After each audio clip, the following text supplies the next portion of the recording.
Let's install Minecraft on Arch Linux. Here we are at the official Minecraft site. Click on Arch and Arch-based distros.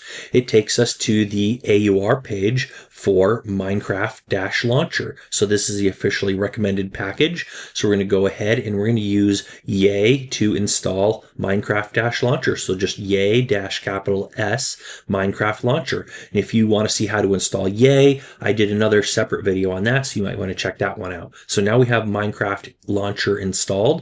We can go ahead and grab it from our menu here.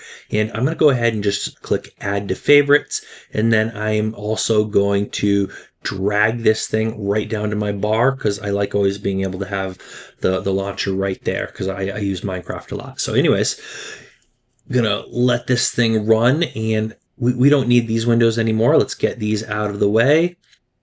And I'm going to speed this part up because the launcher is pulling down some extra files, and there we go.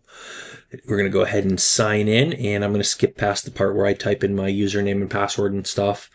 And here we go, logged in. And we're going to wait just a second here. There we go. It's loading, and there we go. Our launcher is loaded. Let's make it a little bit bigger. And really all we're going to do is click play to launch Minecraft itself. Now it actually installs the latest version of Minecraft itself. I sped that part up a little bit too, and here we are. Minecraft is running. So we're going to go ahead and make this bigger, and we'll switch to full screen in just a little bit.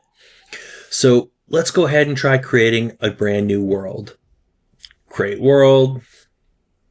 And loading, almost there.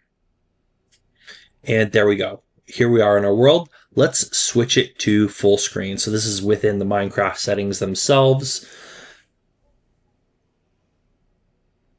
And scrolling on down here, there we go, full screen. Set it to on. Now we're in full screen. Now the FPS on this was actually really good playing the game. That might not be coming through on the recording of this, but it was running nice and smoothly. And you can switch to different desktops and between different apps and switch right back to full screen Minecraft. No problem. Works great.